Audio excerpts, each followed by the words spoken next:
Hello everyone and welcome back to bionetology. आज हम बात करने वाले हैं अपना part 2 of carbohydrates which is polysaccharides. हमने पिछली वीडियो में बात करी थी मोनोसैकेराइड्स के बारे में एंड हमने बात कर ली थी जितने भी डाईसैकेराइड्स या ओलिगोसैकेराइड्स होते हैं उनके बारे में भी, राइट। अगर किसी ने नहीं देखी है वो वीडियो तो please go back and watch that video. उसमें हमने ग्लूकोज, फ्रक्टोज, राइबोज, उसके बाद माल्टोज, सुक्रोज, है ना, उन सब के बारे में बात करी थी। We also talked about reducing and non reducing sugars, अगर किसी को नहीं याद है तो, है ना, सब कुछ हम बात कर चुके हैं। और बायोमोलिक्यूल्स का जो शुरुआत वाला इंट्रोडक्शन वाला पार्ट है वो भी we have already covered, we have completely covered that, जिसमें हमने केमिकल एनालिसिस के बारे में बात करा है, जिसमें हमने मेटाबोलाइट्स के बारे में बात करा है, स्पेशली सेकेंडरी मेटाबोलाइट्स जो कि आपको याद करने हैं 100%, है ना। तो वो सब भी हम पहले वाले वीडियो में कवर कर चुके हैं। We have also covered enzymes, पूरा एंजाइम का टॉपिक हम कवर कर चुके हैं।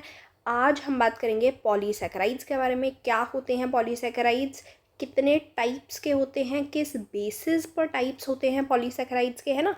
तो ये सब कुछ हम बात कर लेंगे। एग्जाम्पल्स एंड उनकी प्रॉपर्टीज़ क्या होती हैं सब बात करेंगे हम, ठीक है। तो पहले तो give me an example of a polysaccharide. Come on, monosaccharide we have talked about कि मोनोसैकेराइड में वी हैव ग्लूकोज या ribose. Glucose is a hexose sugar, ribose is a pentose sugar. जिसको भी ये सब कुछ समझ नहीं आ रहा है please go back and watch the previous video, ठीक है जी। और डाईसैकेराइड की जब हमने बात करी थी तो हमने बोला था माल्टोज होता है, लैक्टोज होता है, सुक्रोज होता है, सब कुछ होता है ना। तो डाईसैकेराइड भी हो गया, ठीक है। उसके बाद now we are talking about polysaccharide. Polysaccharide मतलब जो आपकी बॉडी में गया। पॉलीसैकेराइड्स बेसिकली आपकी बॉडी में स्टोरेज की तरह भी काम करते हैं। ऑल्सो पॉली का मतलब क्या होता है, पॉली का मतलब होता है मैनी, मतलब बहुत सारे शुगर यूनिट्स को जब आप एक साथ जोड़ोगे, सैकेराइड का मतलब शुगर होता है, तो बहुत सारे शुगर यूनिट्स को जब आप एक साथ जोड़ते हो तो आपको क्या मिलता है, polysaccharide. So it's a very big molecule. तो ये कहाँ पर मिलेगा हमें, केमिकल एनालिसिस में। केमिकल एनालिसिस में ये हमें मिलेगा रेटेंटेट पोर्शन में, यानी कि एसिड इनसॉल्युबल फ्रैक्शन में मिलेगा ये हमें, या एसिड इनसॉल्युबल पूल में मिलेगा। वाई, बिकॉज इसका जो मोलिकुलर वेट है that is more than 10,000 Dalton's, ठीक है। चलो आगे बढ़ते हैं, एक्चुअल में होता क्या है, let's talk about. So polysaccharides are basically long chain polymers of sugar. यही हमने बोला था कि पॉली का मतलब क्या होता है, पॉली का मतलब होता है मेनी, राइट। और सैकेराइड का मतलब होता है हमारे पास शुगर्स। सो पॉली मतलब बहुत सारी शुगर यूनिट्स एक साथ चेन की फॉर्म में अटैच्ड है, दैट इज पॉलीसैकेराइड्स। नाउ होता क्या है, basically these are threads containing different monosaccharides as building blocks। ज़रूरी नहीं है कि डिफरेंट होगा, they can be same monosaccharides और डिफरेंट मोनोसैकेराइड्स। बेसिकली हम ये बोलना चाहते हैं कि पॉलीसैकेराइड्स का मोनोमर क्या होता है, इनका मोनोमर होगा मोनोसैकेराइड्स। यानी बहुत सारे मोनोसैकेराइड्स को जब आप एक दूसरे के साथ जोड़ते हो तब आपके पॉलीसैकेराइड्स बनेंगे, ठीक है। बेसिकली ये बात करने को बोल रहे हैं हम। मोनोसैकेराइड्स किस तरीके के हैं, सेम हैं, डिफरेंट हैं, उस बेसिस पर हम अलग अलग पॉलीसैकेराइड्स बनाते हैं। अच्छा, पॉलीसैकेराइड्स का जो राइट एंड होता है, मतलब राइट हैंड साइड पर जो होगा उसको हम बोलते हैं रिड्यूसिंग एंड, और जो लेफ्ट हैंड साइड पर होगा उसको हम बोलते हैं नॉन रिड्यूसिंग एंड, ठीक है। लास्ट वीडियो में हमने बात करी थी रिड्यूसिंग नॉन रिड्यूसिंग शुगर्स क्या होती हैं, इसकी और एक्सप्लेनेशन अभी जब हम ग्लाइकोजन एक्सप्लेन करके पढ़ेंगे तब पढ़ेंगे, ठीक है। चलो आगे बढ़ते हैं। Types of polysaccharides. नाउ अलग अलग बेसिस पर डिवाइड कर सकते हैं हम पॉलीसैकेराइड्स को on the basis of monomeric unit, यानी कि मोनोमर जो है वो सेम है या डिफरेंट है। अगर सेम है, क्योंकि होमो का मतलब क्या होता है, होमो का मतलब होता है सेम, राइट। तो अगर सेम मोनोसैकेराइड है देन तो it is called homopolysaccharide. Hetero का मतलब क्या होता है, हेट्रो का मतलब होता है डिफरेंट। अगर डिफरेंट मोनोसैकेराइड है या मोनोमर है then it is called heteropolysaccharide, ठीक है। चलो बेसिकली क्या मतलब है होमोपॉलीसेकेराइड का? It is made up of only one और same type of monosaccharide unit. Heteropolysaccharide is made up of more than one type या different types of monosaccharide units. Example, homopolysaccharide का एग्जाम्पल होता है glycogen. Glycogen animal storage carbohydrate होता है. Starch, starch plants में storage के लिए use किया जाता है. सेलुलोज, सेलुलोज जो है वो प्लांट सेल वॉल में होता है, अगर किसी को नहीं पता था तो. Chitin, chitin fungal cell wall में भी होता है और एक्सोस्केलेटन ऑफ आर्थ्रोपोड्स में होता है. Inulin, inulin is also a plant storage polysaccharide, मतलब डहेलिया नाम का एक प्लांट होता है उसमें मिलता है. ठीक है. उसके बाद अगर हम हेट्रोपॉलीसेकेराइड की बात करें तो हेट्रोपॉलीसेकेराइड में बहुत सारे हैं, लेकिन हम पेप्टाइडोग्लाइकन, पेक्टिन्स, हाइलोरॉनिक एसिड, इन्हीं सब के बारे में बात करते हैं. ठीक है. अगर हम इनको डिवाइड करते हैं on the basis of function, कि क्या फंक्शन क्या है इन पॉलीसेकेराइड का, क्या वो स्टोरेज में हेल्प कर रहे हैं या वो स्ट्रक्चर प्रोवाइड कर रहे हैं. ठीक है. अगर स्टोरेज में हेल्प कर रहे हैं तो they will be non reactive, they are osmotically inactive and can be stored in bulk, इसीलिए वो स्टोरेज पॉलीसेकेराइड की तरह काम कर पा रहे हैं. ठीक है. किसी से फालतू में रिएक्ट नहीं कर रहे तो तुम इसलिए ईजिली स्टोर कर सकते हो. ऑस्मोटिकली तुम्हारी बॉडी को चेंज नहीं कर रहे हैं. आपको पता है आपकी बॉडी जो है वो होम्योस्टैसिस मेंटेन करने की कोशिश करती है. होम्योस्टैसिस का मतलब क्या होता है कि एक हर चीज़ की एक पर्टिकुलर कंडीशन है आपकी बॉडी में, उतने में ही वो रहने की कोशिश करेगी. एक पर्टिकुलर टेम्परेचर में रहेगी, पर्टिकुलर पीएच में रहेगी, अलग अलग जगह पे, है ना. ब्लड शुगर लेवल इतना ही होना चाहिए, ब्लड वॉल्यूम इतना ही होना चाहिए, तो सब कुछ जो है वो पहले ही मेंटेन्ड है और उसको मेंटेन करके रखती है बॉडी. तो ऑस्मोटिक बैलेंस जो है, यानी कि कितना सॉल्ट और वाटर कॉन्सेंट्रेशन है, वो भी आपकी बॉडी मेंटेन करके रखती है अपने अंदर. तो उसको डिस्टर्ब नहीं करते हैं ये storage polysaccharides. That's why also they can be stored in bulk. बहुत ज़्यादा साथ में स्टोर करके रख सकते हो आप इनको, इसलिए हम इनको क्या बोलते हैं, storage polysaccharide. Example is glycogen, starch, inulin. Glycogen is in animals. Plants के लिए we have starch and inulin. ठीक है. उसके बाद हम आ जाते हैं स्ट्रक्चरल पॉलीसेकेराइड में. स्ट्रक्चरल क्या मतलब है कि किसी चीज़ को स्ट्रक्चर प्रोवाइड कर रहे हैं ये पॉलीसेकेराइड्स. काइटिन जो होता है वो फंगल सेल वॉल बनाएगा. आगे भी पढ़ेंगे अभी हम इनकी, जब पूरा डिस्कस करेंगे हम हर एक पॉलीसेकेराइड को एक एक करके. ठीक है. और तुम्हारे पास एक्सोस्केलेटन ऑफ आर्थ्रोपोड होता है ये. तो अगर किसी ने एनिमल किंगडम पढ़ा हो उसमें भी ये लिखा हुआ है एनसीईआरटी में, that chitin forms the exoskeleton of arthropods. Cellulose क्या करता है? सेलुलोज प्लांट सेल वॉल बनाता है. ठीक है. चलो next let's move on to glycogen. Glycogen को we also call it animal starch. ठीक है जी. क्यों? क्योंकि प्लांट्स में starch is the polysaccharide, storage polysaccharide. Animals में इट इज़ ग्लाइकोजन, तो इसको हम एनिमल स्टार्च भी बोल देते हैं. कहाँ पर स्टोर होता है? It is stored in liver and muscles. तो आपकी मसल, बिकॉज मसल को बहुत ज़्यादा एनर्जी की रिक्वायरमेंट होती है. आप चलते हो, आप दौड़ते हो, आप भागते हो, आप एक्सरसाइज करते हो, तो एकदम से उसको इंस्टेंट एनर्जी मिल जाए, इसलिए मसल्स जो हैं वहाँ पर ग्लाइकोजन स्टोर होता है. जब आप सारा ग्लाइकोजन यूज़ कर लेते हो उसके बाद आपका लैक्टिक एसिड बनना शुरू हो जाता है पायरुवेट से, जिसकी वजह से आपका क्या होता है, वो बन जाएगा, पेन होने लग जाएगी आपको, है ना, लैक्टिक एसिड जब बनता है तो. ठीक है. तो नॉर्मली मसल्स के अंदर स्टोर करके रखते हैं क्योंकि मसल्स में एनर्जी चाहिए आपको जब आप यूज़ कर रहे हो तो. उसके अलावा लिवर में स्टोर करके रखेंगे ताकि लिवर से हम जब ग्लाइकोजिनोलाइसिस कराएं, यानी कि ग्लाइकोजन को तोड़ें ग्लूकोज में, तो आपका ब्लड ग्लूकोज लेवल अगर कभी कम हो जाए तो लिवर से वो हम बढ़ा सकें. ठीक है. कितने यूनिट्स होते हैं इसके अंदर? 30,000 अल्फ़ा ग्लूकोज रेजिड्यूज़ हैं. अब कोई अगर ऐसा है यहाँ पर बच्चा जिसको अल्फ़ा ग्लूकोज ही नहीं पता है तो भैया जाके पिछली वीडियो देखो.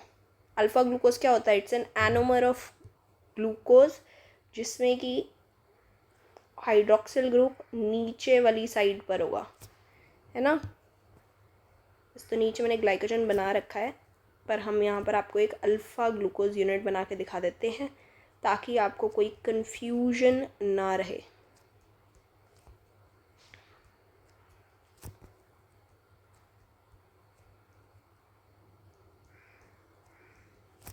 So here this because this hydroxyl group, first carbon पे जो हाइड्रोक्सिल ग्रुप है दैट इज़ बिलो, तो इस वजह से this is your alpha glucose. ठीक है, तो 30,000 units of alpha glucose are join together. Maltose में भी हम यही करते हैं, 1 to 4 बॉन्डिंग करते हैं, ऐसे ही इसमें भी होती है, लेकिन इसमें 2 टाइप की बॉन्डिंग होती है। ठीक है, जो चेन है उसमें अल्फ़ा 1,4 ग्लाइकोसिडिक बॉन्ड बनेगा, जो ब्रांचिंग है उसमें अल्फ़ा 1,6 ग्लाइकोसिडिक बॉन्ड बनेगा, and after every 10 to 14 glucose residues there is a new branch which is formed. Another very important point, it gives red colour with iodine. ठीक है, क्या कर रहा है, अगर ग्लाइकोजन को आप आयोडीन के साथ इंटरैक्ट कराओगे तो it will give red colour.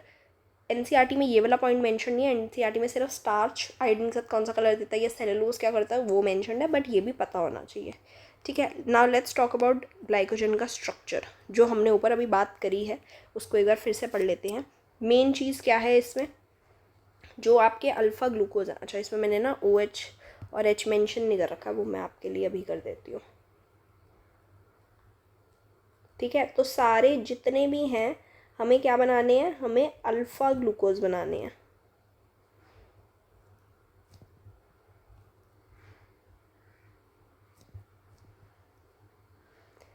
तो एक बार अगर आप याद कर लोगे कि ग्लूकोज कैसे बनता है, अल्फ़ा ग्लूकोज क्या होता है, तो it's very easy to make all of these. ठीक है, it's not difficult at all to remember कि कैसे बना हुआ है ये। सारे ही बहुत इजी हैं, राइबोज हो चाहे फ्रक्टोज हो चाहे इवन डाइसैकेराइड्स भी हो, they are also very easy once you know कि एक्चुअल में बन कैसे रहे हैं। There is an O here.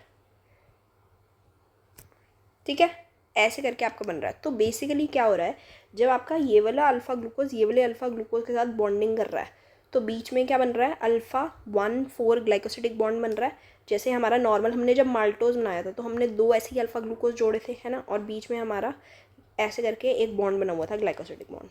ठीक है, ऐसे करके तुम जोड़ते जाओगे, ये 1 हो गया, 2 हो गया, ये 3 हो गया, 4 हो गया, 5 हो गया, 6 हो गया, ऐसे करके आगे आगे बढ़ता रहेगा। Let's say this was 9th 10th 11th, तो 11th वाले में ब्रांचिंग हो गई, यानी कि एक ऊपर से ब्रांच निकल गई। जब ऊपर से ब्रांच निकल रही है तो तुम्हारे पास बॉन्ड जो बन रहा है दैट इज़ अल्फ़ा 1,6, यानी कि ये first carbon of 1 glucose residue and 6th carbon of another glucose residue जो है उसके बीच में आपके पास ग्लाइकोसिडिक बॉन्ड बन रहा है, then it is called as alpha 1,6 glycosidic bond. If you want तो मैं आपको बना के दिखा सकती हूँ कि एक्चुअल में बना कैसे। यहाँ पर आपके पास एक ग्लूकोज रेजिड्यू है, ठीक है, ऊपर से आपने क्या करा दी, ब्रांचिंग, तो this was your 6th carbon atom. यहाँ पर CH2OH होता है नॉर्मली, है ना। ये वाला OH जो है हमने ऊपर वाला जो कार्बन, ऊपर वाला जो ग्लूकोज रेजिड्यू है यहाँ पर बना लेते हैं हम।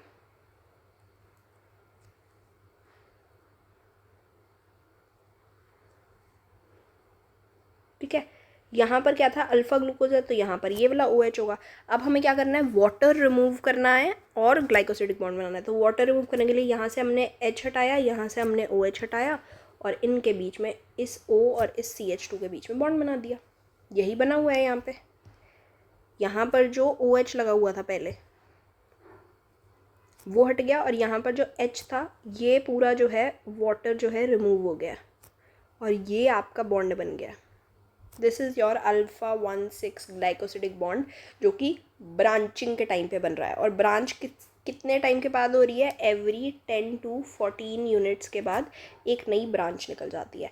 कितने टोटल रेजिड्यूज हैं ग्लाइकोजन में, 30,000। ठीक है, अच्छा, another thing which you need to know is, इसको हटा देते हैं हम, reducing and non reducing end के बारे में हम बात कर रहे थे ऊपर जब हमने पॉलीसैकेराइड की डेफिनेशन पढ़ी है ना, तो उस पर हमने बोला रिड्यूसिंग एंड क्या होता है, राइट हैंड साइड पर होगा, right end of the molecule is the reducing and, left and वाला जो है that is the non reducing and. इससे पहले जब हम डाइसैकेराइड्स की बात कर रहे थे तब हमने बोला था देयर आर रिड्यूसिंग शुगर्स। ठीक है, इसमें क्या है, इसमें रिड्यूसिंग एंड्स तो हैं हमारे पास, मतलब रिड्यूसिंग शुगर तो है ये, लेकिन एक ही साइड से रिड्यूस कर पा रही है, उसमें भी ऐसे ही होता है, पर वो हम शुगर ही बोल देते हैं पूरी की रिड्यूसिंग है या नॉन रिड्यूसिंग है। यहाँ पर हम एंड्स डिफाइन करते हैं कि ये वाली साइड से रिड्यूस हो सकता है क्यूप्रिक आयंस, क्यूप्रस आयंस में, अगर हम बेनेडिक्ट या उसमें डालेंगे, फेलिंग में डालेंगे, दूसरे एंड से नहीं हो सकता है। वाई? बिकॉज यहाँ पर कार्बोनाइल कार्बन वाला कार्बन है, तो फर्स्ट कार्बन जो है यहाँ पर that has the aldehyde group, है ना। तो इसका OH जो है फ्री पड़ा हुआ है, फ्री पड़ा हुआ है, तो ये आगे बॉन्ड बना सकता है, ठीक है, आगे किसी और के साथ ये बॉन्ड बना सकता है। It can also reduce Cu2+2 Cu+, that's why it is called the reducing and. Left hand side पर जब आप जाओगे तो यहाँ पर आपके पास कार्बोनाइल कार्बन नहीं है, आपके पास नॉर्मल कार्बन एटम है जिसके साथ एक हाइड्रोक्सिल ग्रुप लगा हुआ है।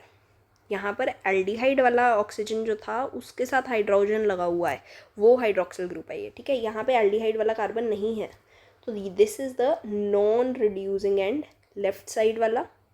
राइट साइड वाला इज़ द रिड्यूसिंग एंड, ठीक है।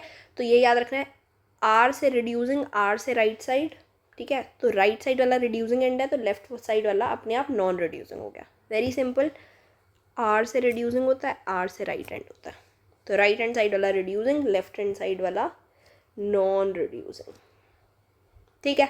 चलो next let's move on to starch. Starch हमें कहाँ पर मिलती है? Starch is the storage polysaccharide in plants, ये हम बात कर चुके हैं। वेरी इंपॉर्टेंट, बहुत ज़्यादा इंपॉर्टेंट पॉइंट है ये वाला आपका, NCERT में सेम लाइन दे रखी है और इससे बहुत बार क्वेश्चन पूछा जाता है कि स्टार्च जो है उसमें एक पार्ट होता है जो कि सेकेंडरी हेलिकल स्ट्रक्चर बनाता है। हेलिक्स क्या होता है? जैसे स्प्रिंग नहीं होता, उसकी तरीके से कुछ बनाना, तो this is a helical structure, ठीक है। राइट हैंड साइड भी हो सकता है, लेफ्ट हैंड साइड भी हो सकता है। This is a helical structure because जब आप आयोडीन के साथ स्टार्च को इंटरैक्ट कराते हो तो आयोडीन जो होता है वो यहाँ पर ना ट्रैप हो जाता है इस हेलिक्स में, ठीक है। Therefore this iodine gives blue black colour, blue coloured complex या ब्लू ब्लैक कलर कॉम्प्लेक्स हम बोलते हैं। तो स्टार्च आयोडीन कॉम्प्लेक्स जो है वो ब्लू ब्लैक कलर का होगा। वेरी वेरी वेरी इंपॉर्टेंट, इससे सवाल पूछा जाता है, ठीक है। तो स्टार्च क्या कलर दे रहा है? ब्लू कलर दे रहा है, किसके साथ? आयोडीन के साथ, ठीक है। कहाँ कहाँ पर स्टार्च मिलता है? ऑलमोस्ट ऑल आपको जितने भी शुगरी प्लांट प्रोडक्ट्स होंगे, राइस में, वीट में, बनाना, पोटैटो, सीरियल, ग्रेन्स, टैपियोका, साबूदाना, सब में मिलेगा आपको स्टार्च, ठीक है। स्टार्च के दो कंपोनेंट होते हैं, यानी कि जैसे हमने यहाँ पर पढ़ा था तो ये तो सीधा एक ही कंपोनेंट, सीधी एक सी चीज़ थी।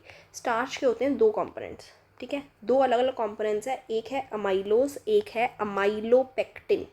अमाइलोज कैसा है? Amylose is unbranched. तो बेसिकली क्या हो रहा है, एक सेकेंड, ये तुम्हारा ग्लूकोज है, ठीक है, इसमें भी अल्फा ग्लूकोज ही होता है।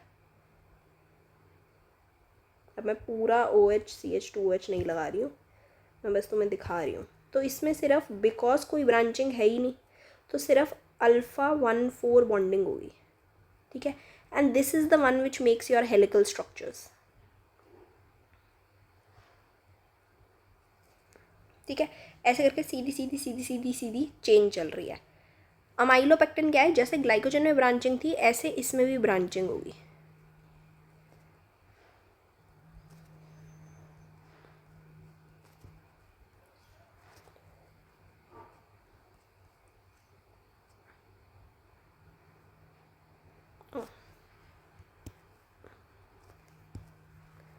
ये हो गया CH2, यहाँ पर हो गया O, और ऊपर ऐसे करके ब्रांचिंग हो गई, ठीक है। फिर ऊपर ब्रांचिंग भी आगे बढ़ती रहेगी, ऐसे करके ब्रांचिंग होगी, ठीक है। तो तुम्हारा अमाइलोज कैसा है? अमाइलोज इज अनब्रांच, सीधा सीधा सीधा लीनियर सा स्ट्रक्चर है। इसके अंदर कितने ग्लूकोज यूनिट हैं? इसके अंदर 200 से 2000 अल्फ़ा ग्लूकोज यूनिट है, अल्फ़ा ग्लूकोज ही है। स्टार्च का भी मोनोमर क्या है? Monomer of starch is also alpha glucose.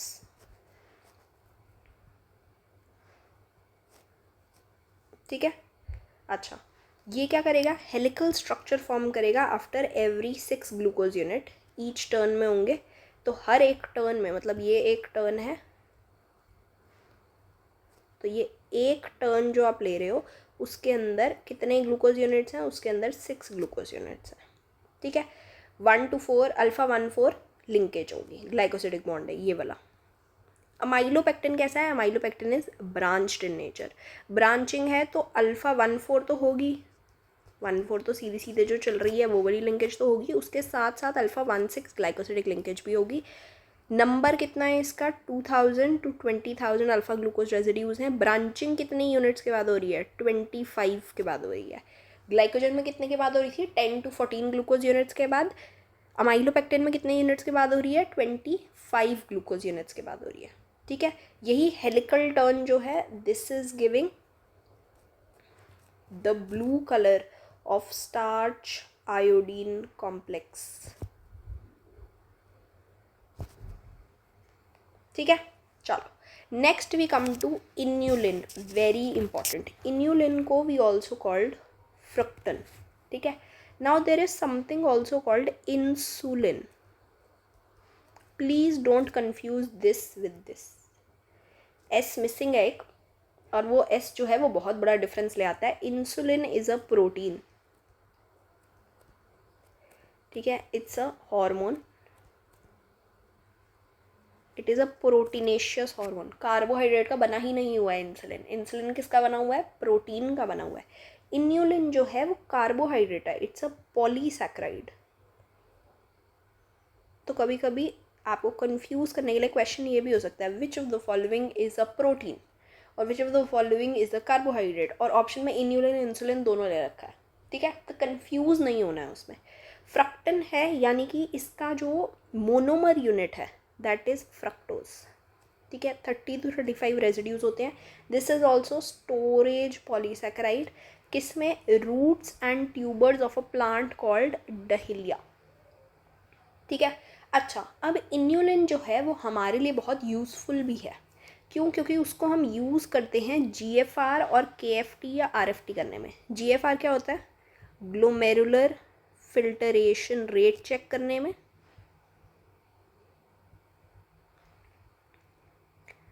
ठीक है, this is GFR and KFT is kidney function test. तो बेसिकली आपने 10th क्लास में नेफ्रॉन का स्ट्रक्चर पढ़ा होगा, है ना। नेफ्रॉन का स्ट्रक्चर जब हम पढ़ते हैं तो हम बोलते हैं this is your बोमेंस capsule, this is your PCT, loop of Henle, DCT, है ना, और आगे आपको एक कलेक्टिंग डक्ट आ जाएगी। ठीक है, इसमें हम बोलते हैं there is tuft of capillaries, गुच्छा होगा कैपिलरीज का बहुत सारा, जिसको हम बोलते हैं ग्लोमेरुलस। इस ग्लोमेरुलस में एक्चुअल में क्या होता है, आपका ब्लड जो है यहाँ से मतलब फ्लो कर रहा है और उसके बाद वो फिल्टर होके कहाँ जाएगा, बोमन कैप्सूल में जाएगा। तो वो किस रेट पर फिल्टर हो रहा है। ठीक है, एंड किडनी फंक्शन टेस्ट में आप अपनी किडनी की सारी फंक्शनिंग टेस्ट कर रहे होते हो। तो बेसिकली होता क्या है कि इन्यूलिन जो है वो आपकी बॉडी में मेटाबोलाइज नहीं होता है। ठीक है, it is not metabolised in your body, यानी कि अगर आपने इन्यूलिन खाया तो आपकी बॉडी उसको यूज़ नहीं कर पाएगी। वो क्या करेगी, उसको बाहर निकालने की कोशिश करेगी, क्योंकि जो जिसका भी आपकी बॉडी में काम नहीं है वो आपकी बॉडी क्या कर देती है, एक्सक्रीट कर देती है। ठीक है, तो इन्यूलिन अगर आपने खाया, यूज़ तो हुआ नहीं, तो वैसे का वैसे ही बाहर आ गया। ठीक है, तो लेट्स से आपने 10 ग्राम इन्यूलिन खाया। ठीक है, और वो 10 का 10 ग्राम एक पर्टिकुलर टाइम में, कि आपकी किडनी कितना किस हिसाब से काम कर रही है, उससे बाहर आ जाना चाहिए, क्योंकि वो मतलब ब्लड में जाएगा, ब्लड में तो जाएगा ही ना ऑब्वियसली एक्सक्रीट आउट करने के लिए, ब्लड में जाएगा और वहाँ से फिल्टर आउट होके यूरिन की हेल्प से बाहर निकल जाना चाहिए, ऐसे ही होना चाहिए। तो अगर तो वो उतना ही, जैसे अगर आपने 10 ग्राम खाया था तो 10 ग्राम का 10 ग्राम एक पर्टिकुलर टाइम में बाहर आ जाता है, तो इसका मतलब आपका GFR बिल्कुल परफेक्ट चल रहा है, इसका मतलब आपकी किडनी फंक्शनिंग जो है वो बिल्कुल परफेक्ट चल रही है, ये रीनल फंक्शनिंग जो है वो बिल्कुल परफेक्ट चल रही है। ठीक है। तो आप इससे ये डिटर्मिन कर सकते हो इन्यूलिन यूज़ करके कि क्या आपकी किडनीज ढंग से काम कर रही हैं या नहीं कर रही हैं, क्या आपका ग्लोमेरुलर फिल्टरेशन रेट ठीक है या नहीं है। Why? Because it is neither metabolised in your body, it is nor absorbed in your body. तो ये सीधा सीधा यूरिन से बाहर ही निकलना है, सीधा सीधा यूरिन से बाहर निकलना है। तो क्या ये ढंग से निकल पा रहा है या नहीं निकल पा रहा? अगर नहीं निकल पाएगा तो इसका मतलब किडनी में कुछ तो दिक्कत है, आपकी ग्लोमेरुलस ढंग से फिल्टरेशन नहीं कर पा रहा है, ठीक है। तो इन्यूलिन जो है, this is also a very important point कि इन्यूलिन जो है it is used to determine GFR and KFT और RFT. RFT is renal function test, kidneys KFT is kidney function test and glomerular filtration rate is GFR, ठीक है। Next we go to cellulose. चलो अभी हम होमोपॉलीसेकेराइड्स के बारे में बात कर रहे हैं। ये सब सेल्यूलोज का मोनोमर क्या होता है? सेल्यूलोज का मोनोमर होता है बीटा ग्लूकोज, ठीक है। कैसा दिखता है बीटा ग्लूकोज? बीटा ग्लूकोज दिखता है ऐसा। ये हमने बनाया अपना ग्लूकोज, हाइड्रोक्सिल ग्रुप कर दिया फर्स्ट पोजीशन पर ऊपर, तो हो गया beta glucose. Very easy. This because this hydroxyl group is above, therefore this is beta glucose. तो बहुत सारे बीटा ग्लूकोज विदाउट ब्रांचिंग एक साथ जुड़े हुए होते हैं जिसको हम बोलते हैं क्या? Cellulose. It is the most abundant polysaccharide on earth. You have to remember these. इससे क्वेश्चन आते हैं. Which of the following is the most abundant polysaccharide, which of the following is the most abundant protein in the biosphere, which is the most abundant protein in animal world. इनसे question आते हैं. Protein वाला तो हम आगे पढ़ेंगे next video में. अभी हम पॉलीसेक्राइड की बात कर रहे हैं. तो most abundant polysaccharide on earth is cellulose. It is a structural component of, कहाँ पर? प्लांट सेल वॉल में पाया जाता है. तो एक तो स्ट्रक्चरल पॉलीसेक्राइड हो गया. कहाँ पर मिलता है? किसको स्ट्रक्चर प्रोवाइड कर रहा है? प्लांट सेल वॉल को, ठीक है. उसके बाद दिस इज अ होमोपॉलीसेक्राइड, क्योंकि मोनोमर जो है वो एक ही टाइप का है सिर्फ, विच इज बीटा ग्लूकोज. कितने beta glucose? 6000 beta glucose are joined by β14 glycosidic linkage. It is linear and unbranched, ठीक है. Very important, very very very important. It gives no colour. Glycogen red colour दे रहा था, starch blue black colour दे रहा था. Cellulose जो है it gives no colour with iodine. Why? Because it does not contain complex helices and can not hold iodine. इससे question आता है. तो दिस इज इम्पॉर्टेंट. कभी कभी असर्शन रीजन आ जाता है. Cellulose can not, cellulose gives no colour with iodine. Then reasoning दे रखी होगी because it does not have complex helices, therefore it cannot hold iodine. Therefore the assertion is also right and the reasoning is the correct explanation of the assertion as well, ठीक है. कहाँ कहाँ पर मिलेगा? Paper, from plant pulp, cotton fibre, सब में cellulose मिलता है ना भाई. चलो सब सेलुलोज के बने हुए. आगे बढ़ते हैं. Next is chitin. काइटिन जो है that is the second most abundant carbohydrate, ठीक है. सबसे ज़्यादा कौन सा था? Cellulose. Second is chitin. Chitin is again होमोपॉलीसेक्राइड,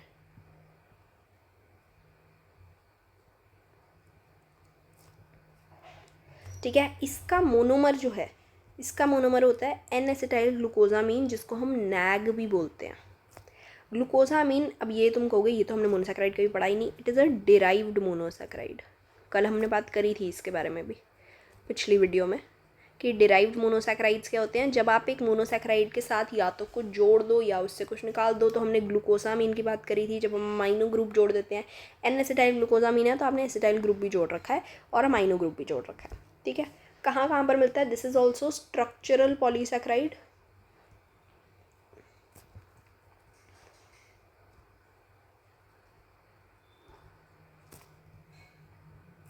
it is found in fungal cell wall, यानी फंगस की जो सेल वॉल होगी वहाँ पे मिलेगा.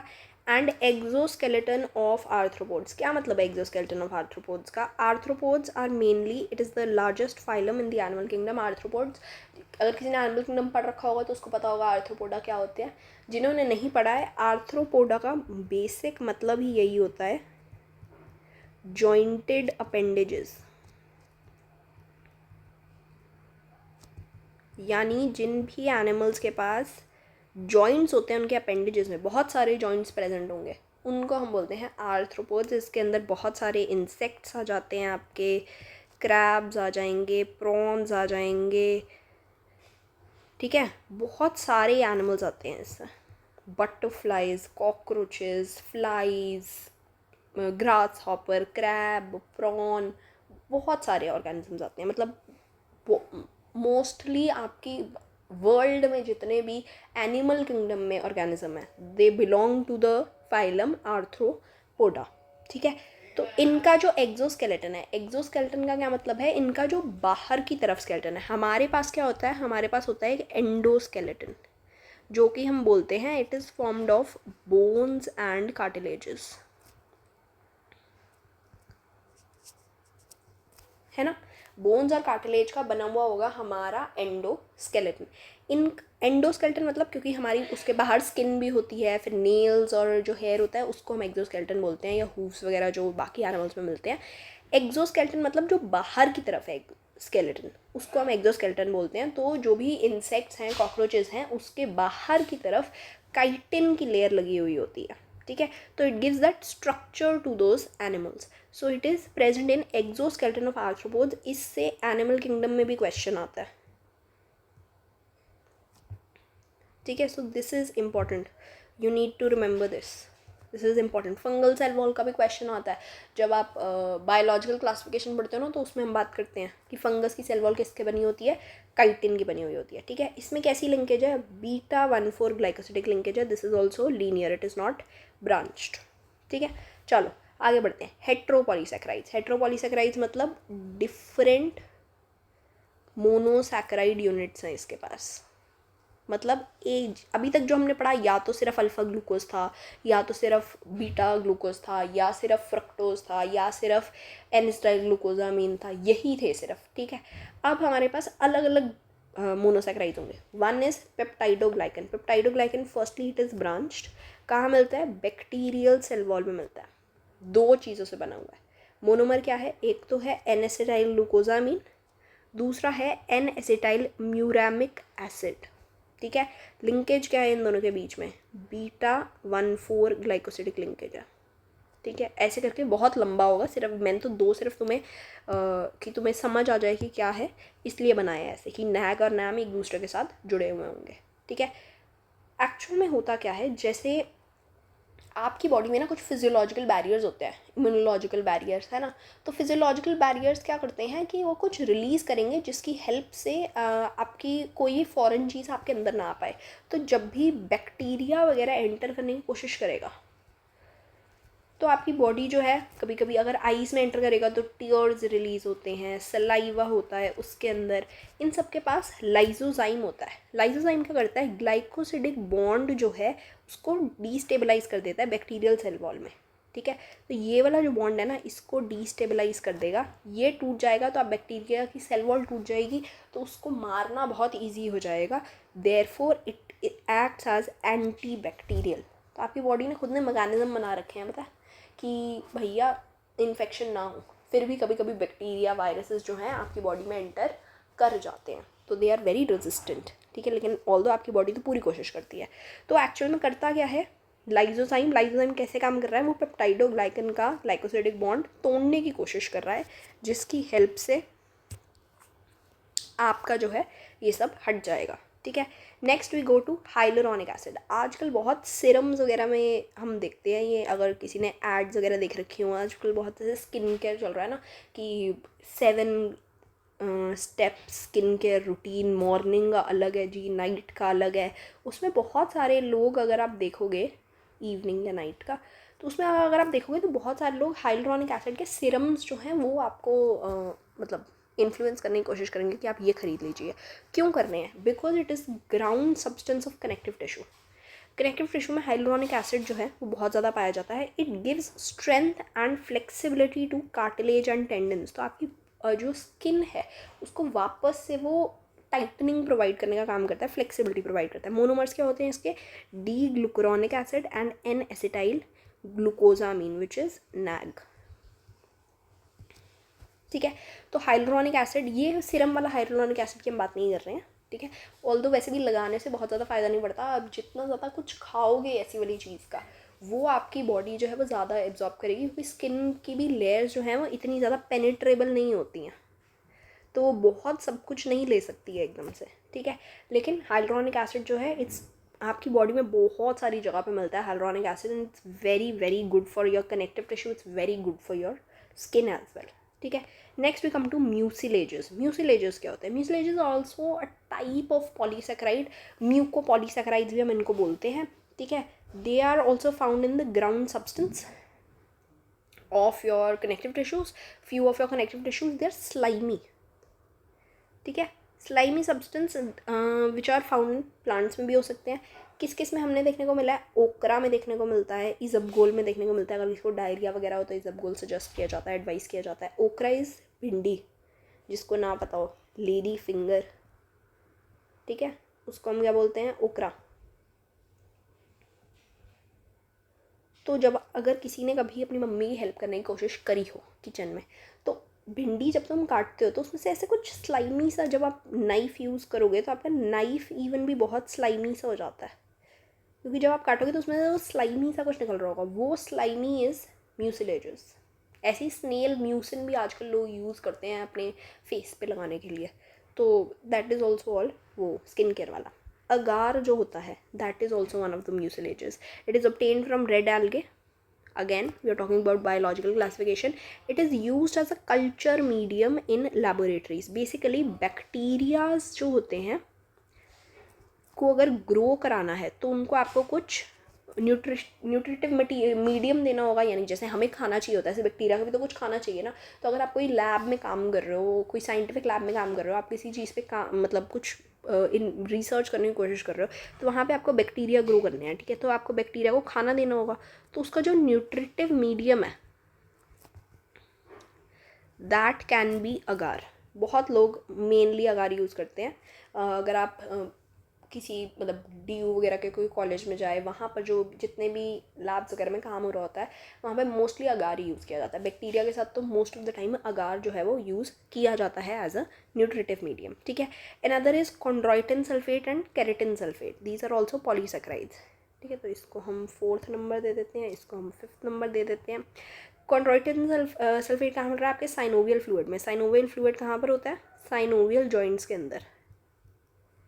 लोकोमोशन एंड मूवमेंट चैप्टर में पढ़ेंगे हम। और सेरिब्रोस्पाइनल फ्लूइड में, जो आपका ब्रेन के अंदर या स्पाइनल कॉर्ड के अंदर फ्लूइड होता है ना, उसको हम बोलते हैं सेरिब्रोस्पाइनल फ्लूइड, ठीक है। Keratin sulphate, it provides strength and flexibility to skin and cornea. बस इतना ही है, इसके साथ आपका ख़त्म हो जाता है आज का पॉलीसेकेराइड का सेशन। और नेक्स्ट वीडियो में we are going to talk about amino acids. अब मैं देखती हूँ कि नेक्स्ट वीडियो में अमाइनो एसिड एंड प्रोटीन दोनों कर लें, या प्रोटीन की हम अलग से वीडियो बना लें, ताकि तुम्हारे लिए भी ईजी हो जाए कवर करना, है ना। उसके अलावा हमारी 60 सेकेंड नीट वाली सीरीज़ तो चल ही रही है, जहाँ पर हम पूरा नीट का सिलेबस कवर कर रहे हैं यूट्यूब शॉर्ट्स के फॉर्म में। तो वो भी you can watch, you can make sure that you are liking, sharing and subscribing all of this, subscribing to the channel. And अगर कोई भी आपको डाउट है, you can comment below, I will make sure कि आपका doubt जो है वो रिजॉल्व हो। You can also follow us on Telegram and Instagram, जिन दोनों के लिंक्स जो हैं वो आपको डिस्क्रिप्शन में मिल जाएंगे, ठीक है। और टेलीग्राम और इंस्टाग्राम पे also I post videos, reels वगैरह, पढ़ाई से रिलेटेड ही ऑब्वियसली। और टेलीग्राम पे ये भी जो भी हमने अभी पढ़ा है उसके जो भी नोट्स हैं वो आपको टेलीग्राम के चैनल पर मिल जाएंगे, ठीक है। तो बेसिकली आई होप कि आपको आज का मतलब आपका कार्बोहाइड्रेट वाला जो पोर्शन है वो अब कंप्लीट हो गया होगा, आपको सब कुछ आ गया होगा, ठीक है। उसमें अब कोई इशू नहीं होगा कार्बोहाइड्रेट वाले पोर्शन में, और बायोमॉलिक्यूल्स का इंट्रोडक्शन वाले पोर्शन में भी अब तो कोई इशू नहीं होना चाहिए, एंड एंजाइम वाले पोर्शन में भी। बाकी जिसको है अभी भी इशू, तो यहाँ पे प्लेलिस्ट पे मैंने सजेस्ट कर रखा है, आप वहाँ पर जाकर सारी वीडियोस देख सकते हैं जो उसमें भी आपको इशू है। नेक्स्ट वीडियो में हम अमाइनो एसिड कवर कर लेंगे। हो सकेगा तो प्रोटीन भी कर लेंगे, नहीं तो उससे नेक्स्ट वीडियो में प्रोटीन भी कवर कर देंगे। उसके बाद सिर्फ हमारा लिपिड और न्यूक्लिक एसिड बच जाएगा and then our complete biomolecules will be done. तो बहुत ही ज़्यादा खुशी हो जाएगी मुझे भी और आपको भी कि भैया एक चैप्टर तो कम से कम पूरा हो गया है ना। चलो मिलते हैं नेक्स्ट वीडियो में। Goodbye, have fun, have a nice day and also happy Independence Day guys. Very, very happy Independence Day to all the Indians. Goodbye.